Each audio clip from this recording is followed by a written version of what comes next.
Hey, beautiful soul. It's Jaclyn from the Lost Labia Chronicles in partnership with Lichen Sclerosus Support Network.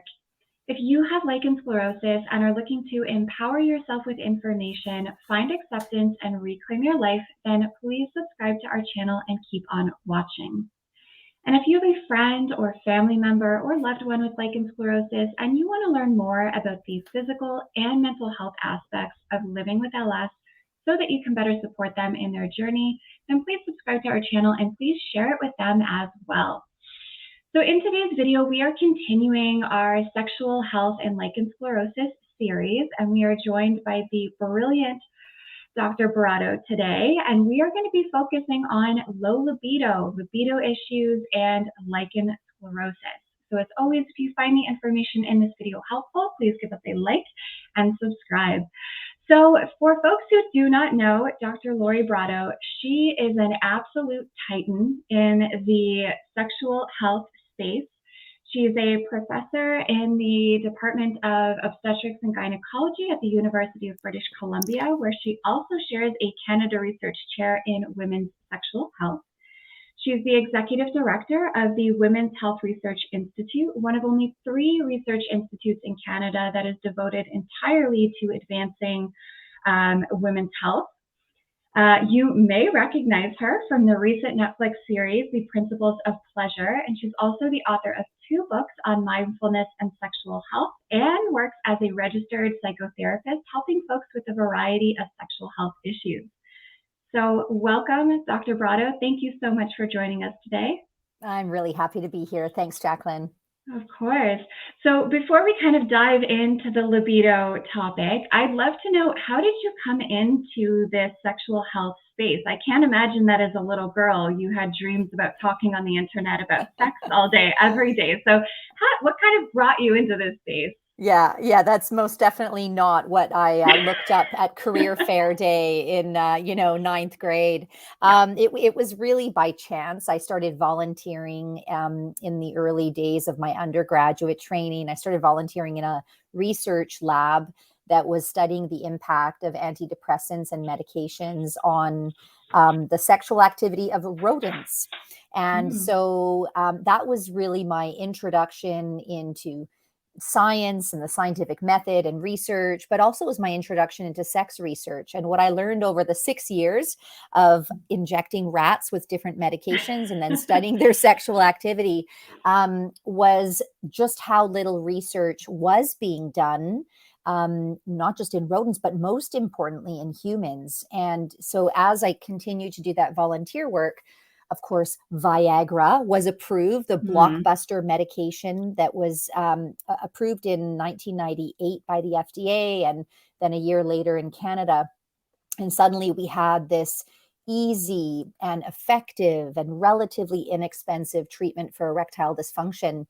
And really, there was nothing comparable to treat the much more common sexual difficulties that women experience, just the entire gamut of low desire, difficulties with arousal, difficulties with orgasm, pain, etc. So I made the switch. After 6 years of studying rats have sex, I said, well, I've come this far. I can't turn back now. I can't start from scratch. So I made the switch to humans. And it also coincided with, of course, my clinical training, where I was learning to do psychological treatments and really specializing in caring primarily for women and women-identified people with sexual concerns. So that's a bit of the backstory. And then I've been continuing along with this area of research ever since, which has been just over 20 years now. Well, thank you to the rats for bringing Dr. Brotto to us, because it is, it's an area that doesn't get a lot of discussion. It doesn't get a lot of research, and many of us, we suffer accordingly because we don't, I didn't grow up having conversations where the word libido was ever mentioned. Sex education was so bare bones. It was very much focused on fear mongering. It was very much STI and pregnancy, but masturbation never came up. There's no pleasure. Pleasure isn't discussed in these curriculums and all these other things. And so then when it happens to us and we start getting, impacted by these things, it's like, well, what the what's happening to me? Because we've never even heard of these things. Yeah. So there's just, that education gap. And so I'm so grateful for the work that you do to really bring light to a lot of these issues and education to people that really need it. So I think let's start right at the basics.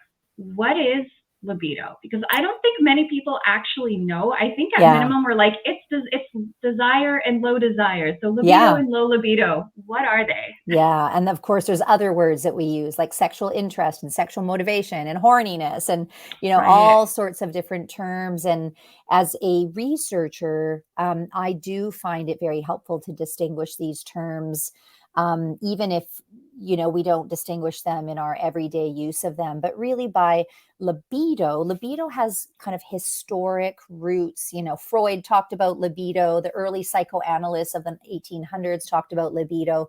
And so today when we talk about libido, I conceptualize it as a bit more of the spontaneous or biological urge for sexual activity. Whereas when we talk about sexual desire or sexual motivation, we recognize that it can be much more conscious and intentional, that maybe it's not felt in the body. You don't feel, butterflies or tingling or those other physical sensations, but rather maybe it's a decision that you might make in your mind around, I want to engage in sexual activity on my own with a partner for the following reasons. I, want to feel empowered. I want to feel good. I want to reduce my anxiety. I want to connect with a partner.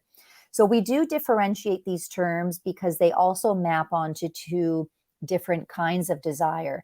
The former, so libido, is really, again, tapping into this spontaneous, well, I should say seemingly spontaneous. It feels spontaneous, like it comes out of the blue. More recent research suggests that actually there's probably triggers for that kind of desire too. We're just not aware of them. They're much more subtle. And then the latter kind, when we talk about desire and sexual motivation and sexual interest, it recognizes that kind of desire might start after or well into a sexual encounter, after a person has started to feel aroused. And that is really normal and really healthy. And there's nothing wrong with you if you only have that second kind of desire. If you're the person that goes into a sexual encounter for a set of reasons, even if you don't feel desire at the outset, guess what? You're totally normal. And that probably represents the majority of people in longer term relationships. And in terms of gender difference, probably a bit more so women than men as well. I'm glad you said that, because I've had discussions with friends that do not have lichen sclerosus, and they just said what you just said. It's that second kind of categorization. And they told me, sometimes they're like, I've wondered if I was asexual before, because I look at my partner and I just don't I don't want sex. I don't look at him and think, all right, clothes off, let's go. But then they tell me, but when we do it, I start getting into it, and then it feels good, and then I enjoy it. So I do like it, but I don't have I guess, again, I think there's this narrative in society that makes us feel like we should all have that spontaneous kind of desire, that we should have that, just like, I see them and I want the clothes off and I want the sex. And so many people tell me this. So it's really nice to hear that this is actually quite common, quite normal, again, especially as you said, in kind of longer term relationships.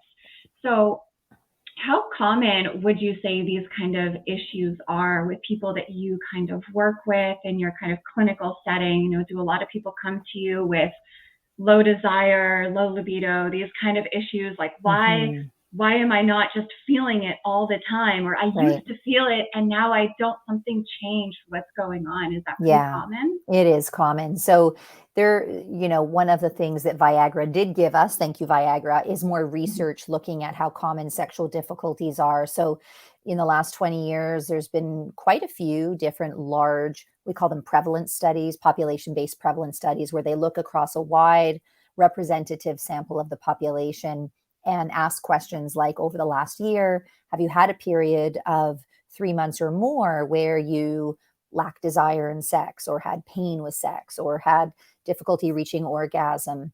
And study after study, doesn't matter what part of the world it is done or what age group, when we're focusing on women, low desire is the most common of the sexual difficulties. So the big surveys suggest that probably about 1/3 of women will say that, yeah, over the last year, 3 months or more, I've not been interested in sex at all. It's also Right. the most common of the sexual difficulties in men, even though there's a lot more attention on erectile dysfunction. It turns out that low Hmm. desire is the most common. And we've got a bit of data in gender diverse and trans identified people that also shows that low desire is the most common of the sexual difficulties. So, sort of across the board, regardless of Yeah. gender, it's the most common. When I look at my clinical practice, most definitely it's the most common difficulty. Yeah. So although I see lots of women with, vulvodynia and lichen sclerosus and other pain conditions, often low desire can be part of the issue, because of course, if sexual activity is painful, then your interest in that activity is understandably going to go down. So even if the low desire wasn't the main issue, over time it might be a result of either pain or difficulties reaching orgasm or other sex related concerns as well. So it seems like desire, sort of low desire, kind of shows up everywhere. Also, Right. if there's relationship issues, right? So if there's a lot of conflict in a relationship, then also one's desire for that person's partner is going to go down. Although it might not impact your desire for self stimulation or masturbation. And that's why Mm. it's important to understand that desire for self pleasure might be quite separate from desire for a partner. Yeah, I really like that distinction. I think that's a distinction that we don't typically talk about when we have these discussions about libido. It tends to be very much focused on partnered relationships and not even Hmm. thinking about self pleasure. So I think that's really interesting. And we'll chat more about that shortly. But I mean, first of all, it's almost oddly validating to hear that this is not just unique to LS or not just unique to women, but that this is just something that is so common for so many people. And there's a Hmm. lot of shame. Like a lot of people feel ashamed to talk about these things. Like, it's almost like we're failing as a partner, we're failing Hmm. as a human being if we admit that we're kind of struggling with this. Yeah. And I find that, for me, being in the LS community, when I talk to people on one on one support calls and in the support groups, this is what I hear all the time. It's Hmm. just my desire is absolutely gone ever since I had lichen sclerosus.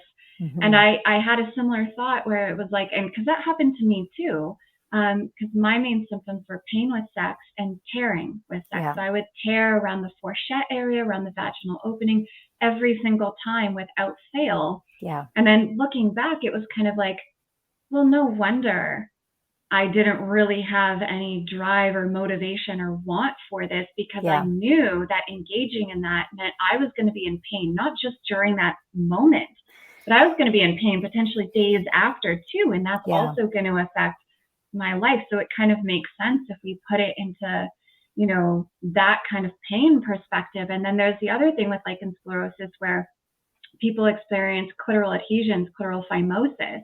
And in some, but not all cases, that leads to a reduction of sensation. Some Yeah. folks report a full loss of sensation. And again, why would you do something?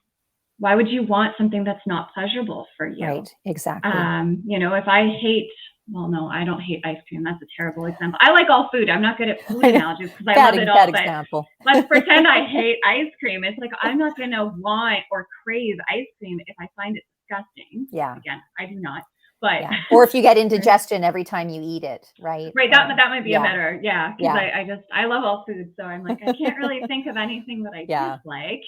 But yeah, it makes a lot of sense, and so I think that, and we've seen with Dr. Krapp's recent research that they just published in 2020, which is that premenopausal people seem more likely to develop sexual health related symptoms. Yeah. So those tend to be more prominent than say itch. Hmm. It's really pain with sex, tearing with sex, and this decreased, loss of sensation in the clitoral area. So Hmm. then, I think it does make sense that, yeah, you might experience that shift, right? A lot Yeah. of people are saying it went from this to this, or Exactly. they're noticing this plummet. I definitely had that too. And I also think that plummet was also not understanding the complexity I think, Mm-hmm. of libido and desire and stuff like that, because I think I put everything in one category, and I Mm-hmm. just assumed that, libido was this kind of spontaneousness of it all. And Mm-hmm. that, was definitely lost with me initially, again, because why would I want something that's going to traumatize my body so much? Yeah. So, Yeah.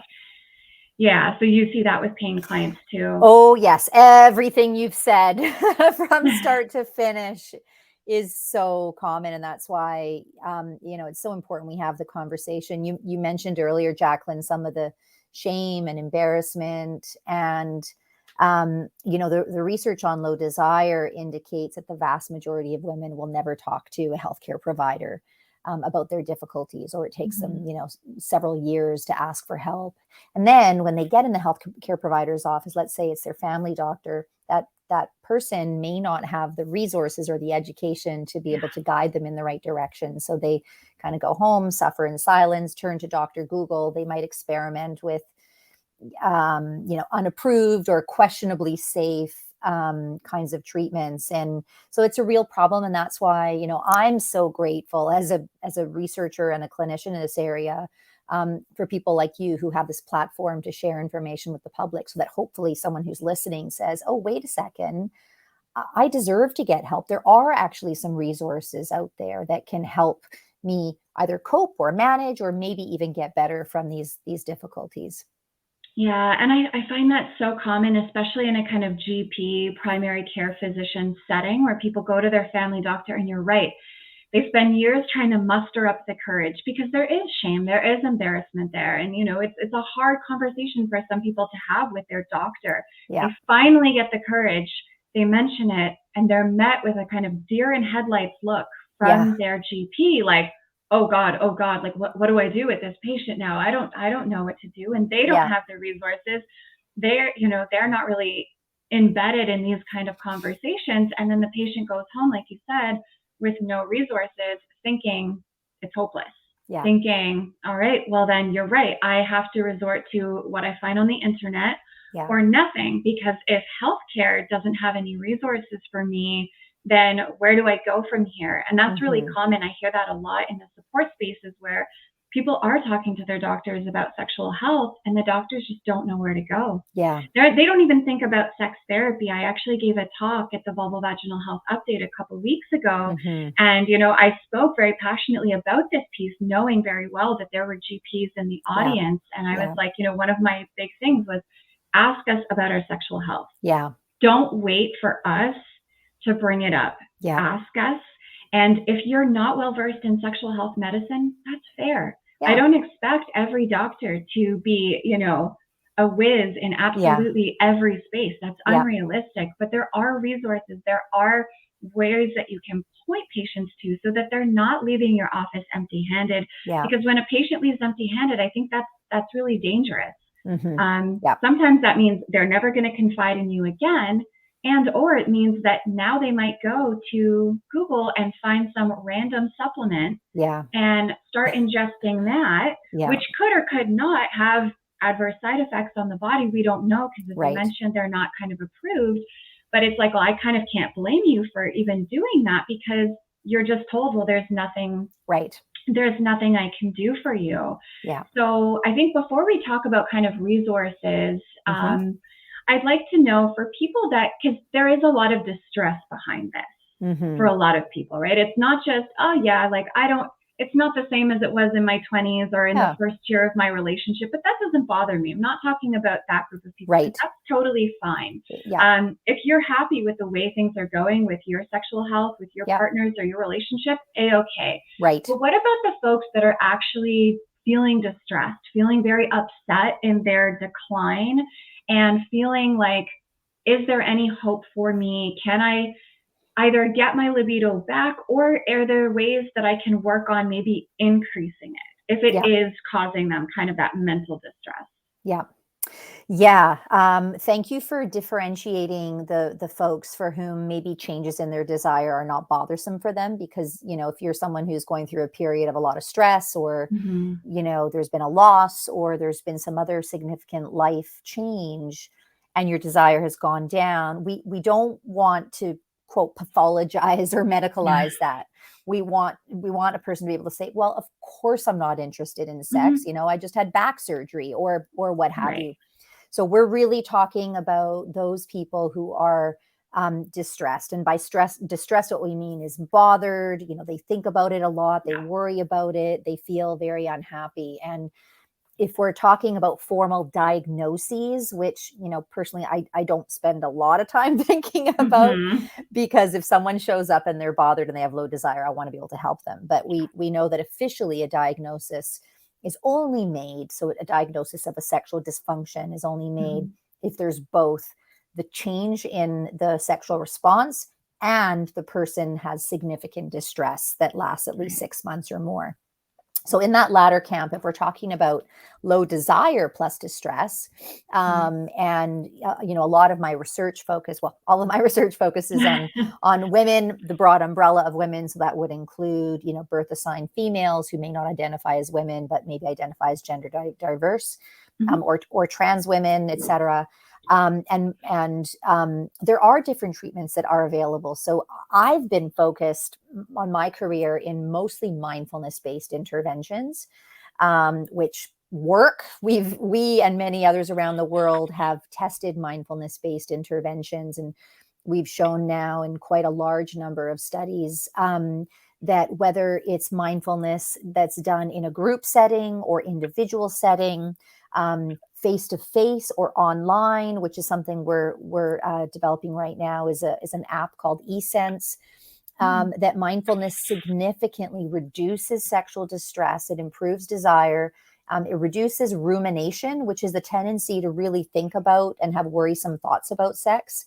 Mhm. And that all of those benefits are retained a year later. And so when we follow up with our group participants a year later, first of all, we learn that they're still practicing these skills. And we ask them, why are you still practicing the skills? The group ended 10 months ago. Yeah.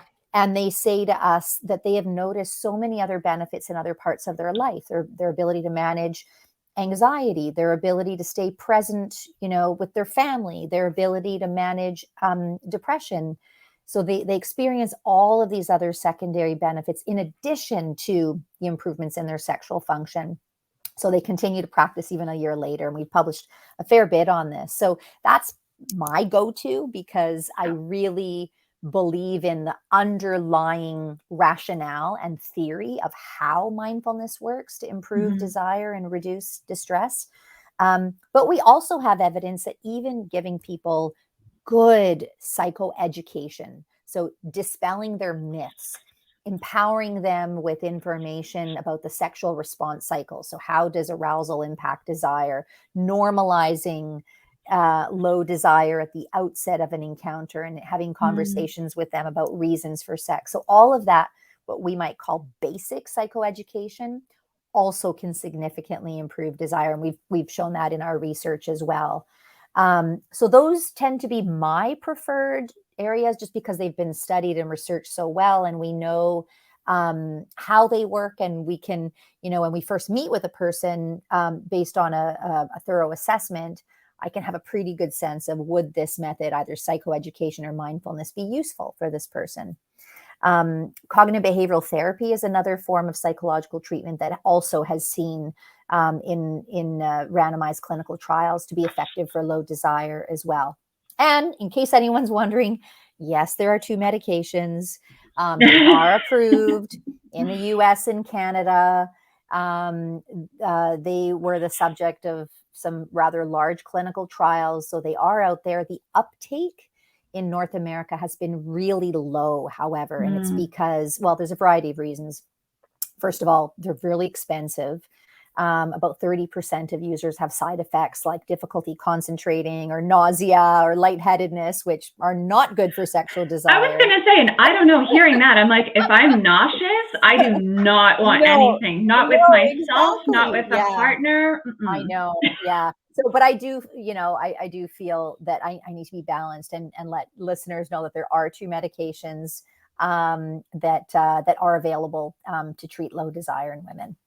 Yeah, and so that's Addie, and what's the other one? I think one is an injection, Vyleesi, yeah. right? So the first Yeah. one, so Addie, or the generic name is flabanserin, is it was actually originally tested as an antidepressant, And so it was studied for depression, and then a side effect was that some of the women in the study clinical trial had an increase in their sexual desire.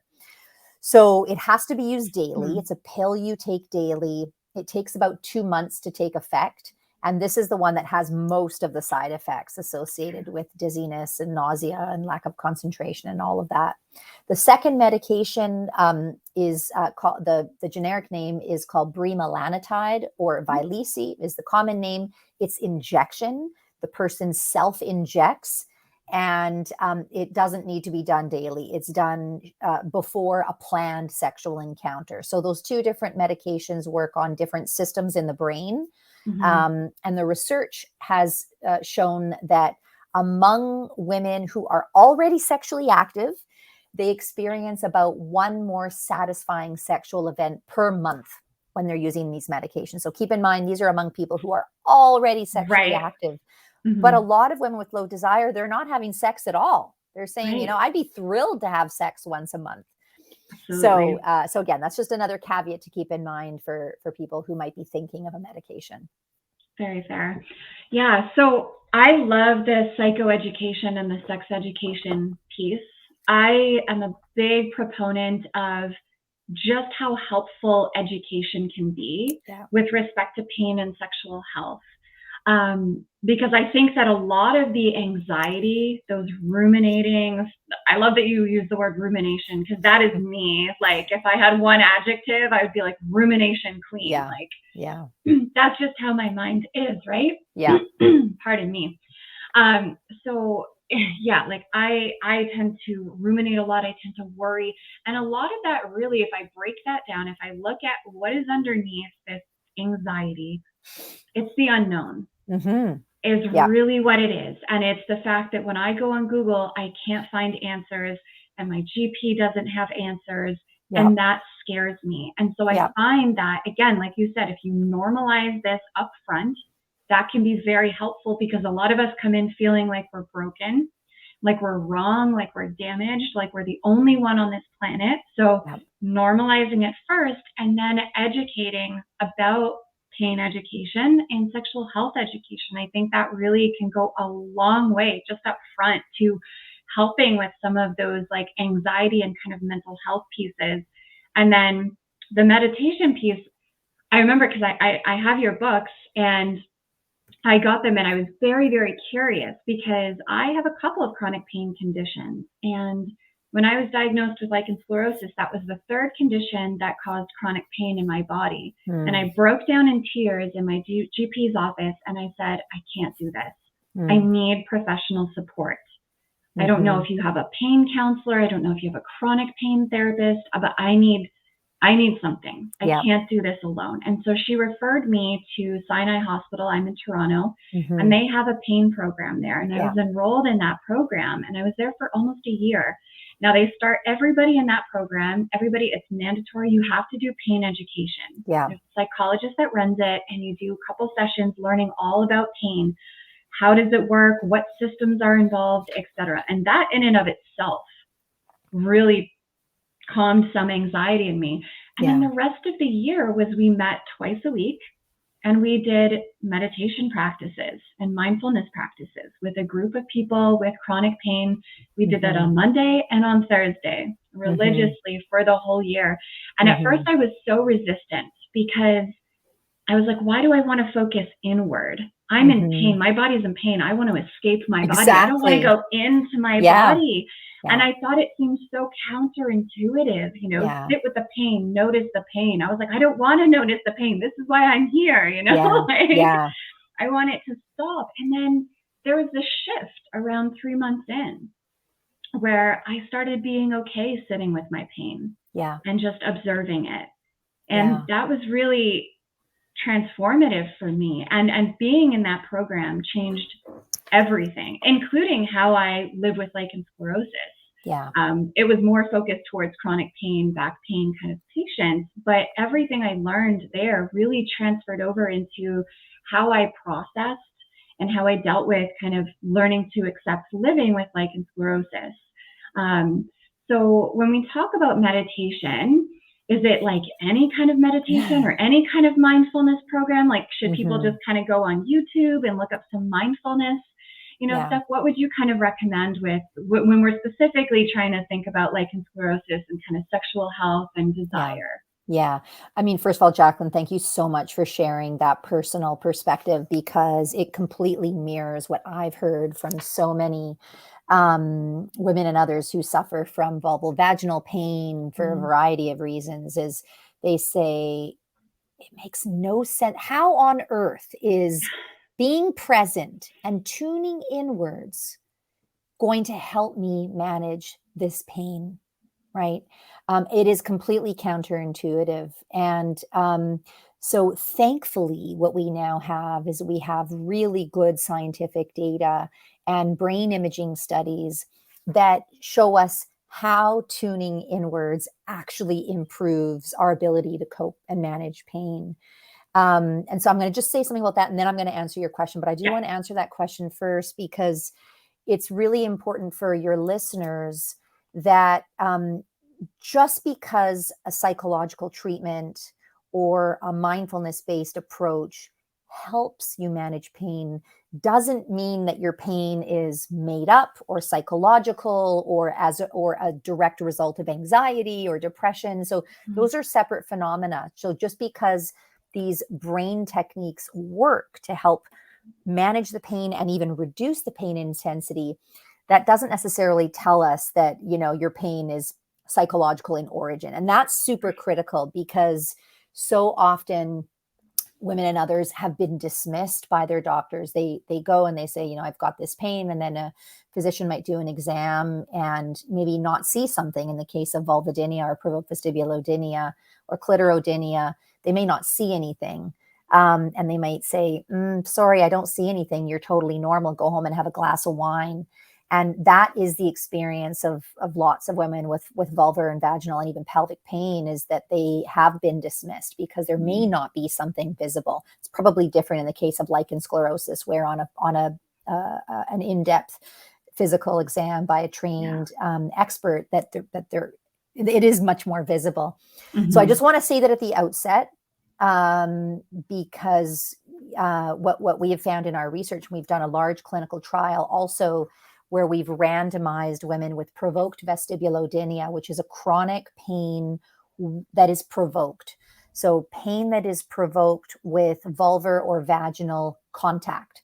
So with the finger, with a dildo, with a penis, with a tampon, with a gynae speculum, with whatever, the pain is elicited. And so what we did a few years ago is we took about 150 women with a diagnosis of provoked vestibulodynia and then randomized them either to 8 weeks of mindfulness or 8 weeks of cognitive behavioral therapy.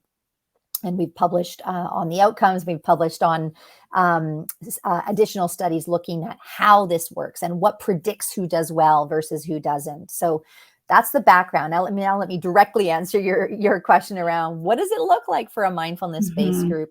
I mean, it would be wonderful if a woman with painful sex or say low desire is seeing an expert who has dual expertise in both mindfulness-based interventions and in sexual health or management of vulvar vaginal pain. That's kind of ideal and really hard to find, and also is why I wrote my workbook, so that people can kind of start to do this on their own. So without that, I do recommend that people sign up for a mindfulness group. Right? Go to MBSR, mindfulness-based stress reduction, or MBCT, mindfulness-based cognitive therapy, or join your local community center that runs, mindfulness groups every Monday night for anyone. And so acquiring those skills in learning how to be present, how to be compassionate with what shows up in the present moment, how to redirect the attention back to the here and now, how to tune into sensations in a non-judgmental way. All of those are skills that one can learn from a general mindfulness group or program. You can even hop onto Google and, look up mindful body scan 30 minutes and you'll see a whole bunch come up. There's also really good apps that are available that guide you in how to do those mindfulness skills. So I'd say that that's the foundation. Mhm. And then we want to gradually integrate those into progressively more sexual scenarios. So one of the exercises that we do with women with pain is we'll encourage them to elicit their pain and practice mindfulness at the same time. So they might use a Q-tip or their finger to touch the vulva, the vagina, the clitoris, the vestibule, in whatever area elicits some pain, and to do it in a very mild way. So we'll say like a toe in the water, like Right. a, 3 out of 10, not a Yes. really Yeah. high degree of pain. And then use the mindfulness skills that they've been cultivating over the last several weeks to experience the sensations as they are, not the story of Mhm. why is this happening to me? Will I ever get better? Will I ever find a sex partner? Will I ever have an orgasm again? But rather to tune into the bare sensations. Um, and so by bare sensations, I mean, the vibration, the heat, the location, the pulsing, the tingling, the numbness, the pressure, the tension, the bare sensations. And this is where the rubber hits the road in being able to apply mindfulness to managing vulvar and vaginal pain, because it turns out that when we can start to experience those sensations as just sensations, separate from the story, separate Mhm. from the suffering, that number one, our distress goes down, and it turns out that the pain intensity goes down as well. So even if we're not starting a mindfulness program necessarily to reduce pain intensity, and when we did our study with provoked vestibulodynia, we didn't hypothesize that pain intensity would go down. We thought, well, Mhm. pain intensity would stay the same. All of the women at baseline were a 7 out of 10 in Mhm. terms of their vulvar pain, and our hope was that we would help their distress come Yeah. down. Fast forward, when the study was over and we crunched the numbers, it turns out the pain intensity went down, and it went down about 60%, and it was retained a year later. So what we've come to understand is that by reducing the suffering and the distress, that actually pain intensity goes down. And when you understand, Jaclyn, you talked earlier about rumination and kind of catastrophizing and Yeah. worrying, all of those psychological mechanisms in the brain can actually turn up the pain center. So when we can stay more present and let go of catastrophizing and let go of rumination and let go of worrying, distress goes down and pain intensity goes down. I mean, it's such an incredible observation that gives a lot of women and others hope that these Mhm. techniques might be helpful for them. Yeah, and I mean, I can absolutely corroborate that with my own experience too, in the pain education program at the hospital, where it wasn't just my rumination and stuff started to settle. It wasn't just a mental settling. I did feel less pain. I Yeah. truly did. And there's still mild amounts of pain that I have and still have, but I'm okay with it. So like it's fascinating to hear that, that was what the study showed. And Yeah. I think another piece that I like here is that you don't have to specifically seek out a mindfulness class or course or program that's designed for painful sex per se. Correct. You just any kind of mindfulness based program, anything you can find out there works. And I Yes. think why that is so crucial is I want to come back to a point that you made about kind of finding a therapist that has the mindfulness Mm. piece and the sexual health piece. Mm-hmm. I was incredibly lucky to have a sex therapist that was trained in sexual health and mindfulness. Mm. So we applied both. But Mm-hmm. I know how incredibly rare that is to find. And I know that Mm-hmm. there are certain areas where people don't have access to sex therapists at Yeah. all. Yeah. Like it's not even an option. Even if they had the money and the Yeah. time to do it, it's just Yeah. not available to them. And so I'm hoping that that changes in the future because sex therapists are so needed in this Mm-hmm. world. And I hope that Mm-hmm. there is more availability. But this also says to people that, hey, if you're one of those people that either can't afford sex therapy or if there's nobody where you live, Right. then here's an option for you. You're not empty handed. There are Yeah. still things that you can do to take control of your sexual health. And a lot of these programs are free. Like you said, like there's a community center in Toronto Yeah. that ran them for the longest time. I did them all during COVID, in Yeah. addition to the mindfulness program that I was a part of. So it might take some kind of exploring, and you might have to try a few. You know, sometimes it's just the person leading it might not be a good fit for you.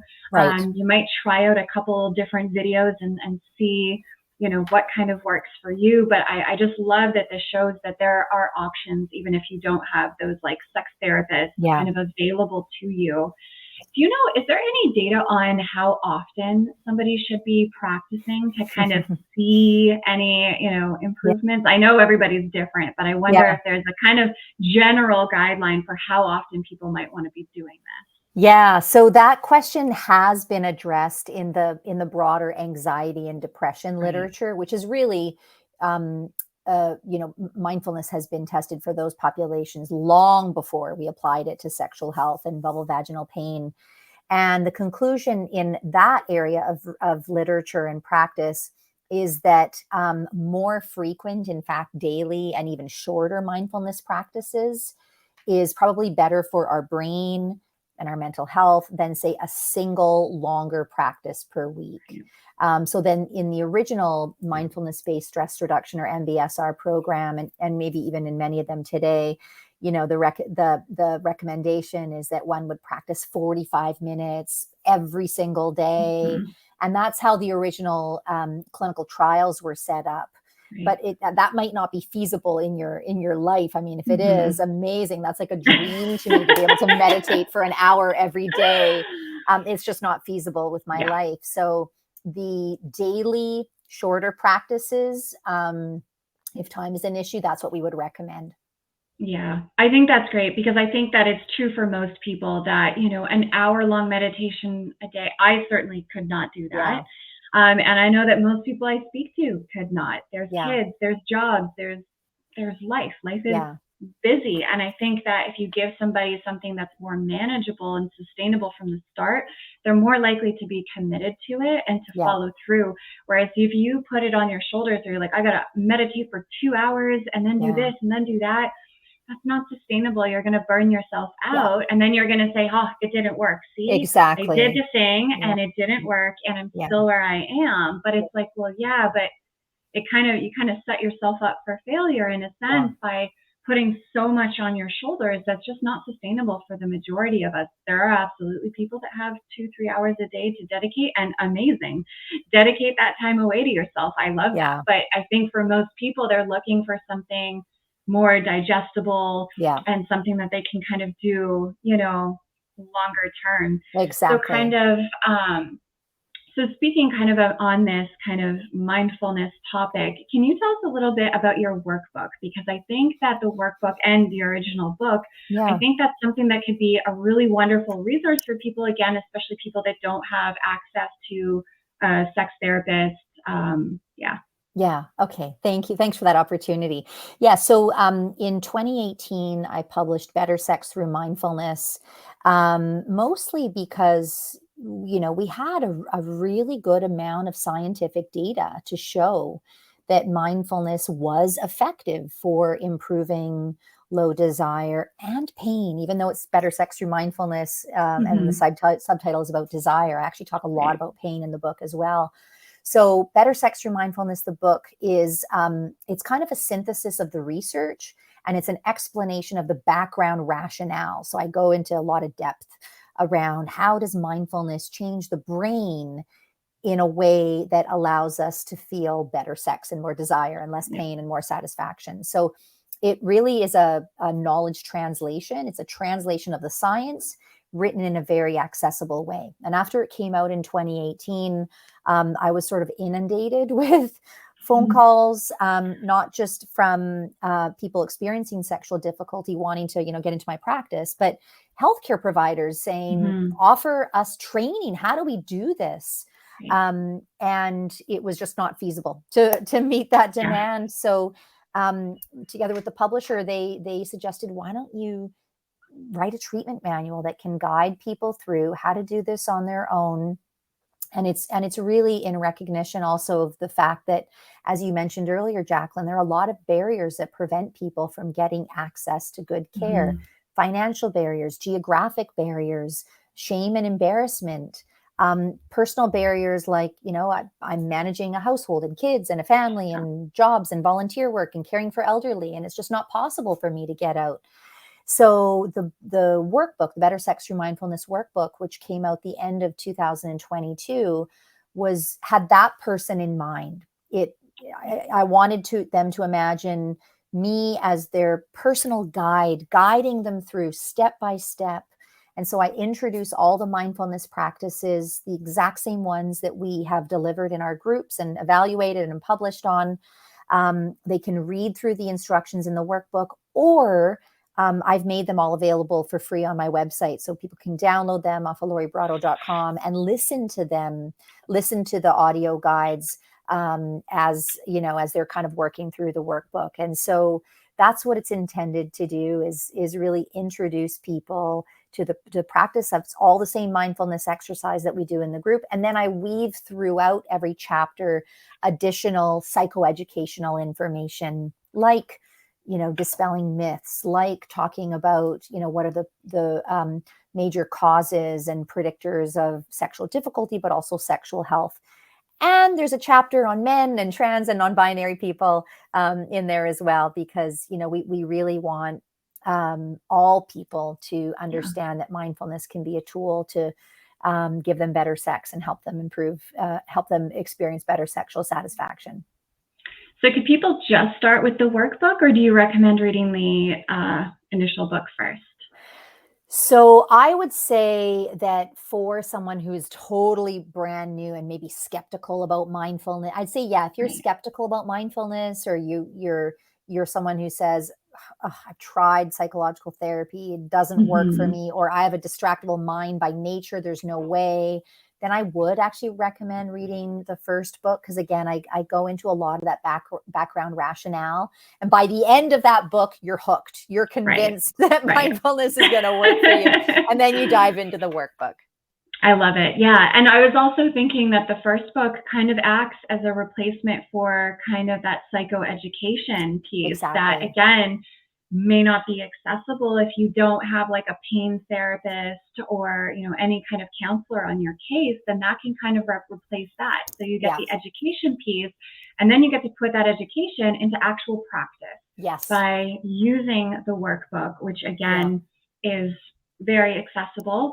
And so again, that really, really opens up a lot of doors for people who felt like there was nothing out there except for maybe, Addie and the new injectable that, where people are kind of discussing a lot about right now. But my personal philosophy is that I like to try the more conservative measures first before kind of moving my way up the ladder. So if something like mindfulness was able to give me that kind of increase in desire, or just made me happier overall with my sexual health, then I would be great stopping there. Right? I wouldn't feel the need to take a medication, and there's no shame in taking medication, but medication is always risk versus benefit.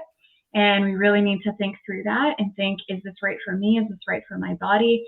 And again, for me, I like to start off slow and steady, the conservative, and then, kind of go there. It is nice that there are medication options out there. We didn't have those a few years ago. So that's nice that they're there. And I think there is, a place for medication in some instances, but I love the whole mindfulness approach. It did wonders for me with respect to kind of managing my chronic pain. And I would have never thought about putting two and two together with respect to the sexual health and kind of sexual pain piece, but it makes absolute sense. So are there any other resources that you might recommend for folks that are kind of struggling with low desire and lichen sclerosus and kind of sexual pain? Any other books or websites, anything like that? There's a lot out there. Definitely When Sex Hurts by my dear friend and colleague Caroline Pukal, who's a major researcher in chronic vulvovaginal pain in Canada. That's a fantastic resource for the listener who is looking for a broader introduction to sexual response and a big synthesis of the science. I always recommend Emily Nagoski's book, Come As You Yes. Are. There's some really good relationship books out there, especially, we've been talking a lot about the individual, but it's really important to recognize that if one is in a relationship, that actually their partner plays a big role. In the context of vulvovaginal pain, it turns out that how a partner responds to your pain, whether they're a partner who says, oh, it's okay, we don't have to have penetrative sexual activity. Do you want to try something else? Do you want to, stroke one another? Do you want to lie beside? So that kind of facilitative response, it results in lower vulvovaginal pain for the woman as compared to the partner who says, oh, you had pain. Oh, okay. Shop's closed. Let's try again next month. More of a solicitous response. So a lot of the work by Natalie Rosen and Sophie Bergeron has found that partner-related factors and partner communication-related factors has an important role to play in the person's experience of pain. So anything that you can read around healthy communication in a relationship is also really, really good as well. As I mentioned, I'm a big fan of the mindfulness apps, as a way of introducing a person to mindfulness practices. And I know we didn't talk about imagination and fantasy. Fantasy is different from mindfulness. Fantasy is about deliberately and intentionally creating a sexual scene in one's mind. We've done some research where we've paired sexual fantasy with mindfulness and found that it can elicit a sexual arousal response. So, some of the really good erotic books or, an app like Dipsy that delivers audio erotica can also be a helpful way of reconnecting a person with their physical arousal, which then might in turn boost desire. There's evidence that arousal can be analgesic in terms of pain. So we want to make sure that if a person has vulvar or vaginal pain, that they're using strategies to optimize their experience of arousal as well. I love that. That's a ton of resources. That makes me so happy. Those are all going to be in the description box below in the show notes. We'll have all of those books and resources there ready for you. So hopefully this has helped a lot of the listeners realize that actually there is a lot we can do. It's not hopeless in the way that many of us kind of start out our journeys thinking it is. So this has been absolutely wonderful, Dr. Brotto. Thank you so much. Is there anything that you would like to add that we didn't get to talk about before we wrap things up? No, I think we covered a lot. Yeah, I'm just really grateful to you, Jaclyn, for having this platform to share good information. I've listened to all of your shows, and you're such a wonderful resource to people, not just women and patients, but also people like me who are healthcare providers, and researchers. And it's a good reminder of the importance of us sharing good scientific information with the public so that people can feel empowered and have access to scientifically informed information. So huge thank you to you for doing this. Well, thank you so much. That really means a lot. And if anyone wants to follow you on social media, where can they find you? So I'm on Instagram and Twitter at Dr. Lori Brotto, and my research, we have two websites. We have our research website is brottolab.com. So people who are interested in participating in our research study. And then if you want to follow me clinically or get access to my meditation files, that's at loribrotto.com. Perfect. Well, thank you so very much. Thank you to everyone listening in. We hope that this has helped you and given you some food for thought, some things for you to explore. So that is it for this video. I will catch you in the next one.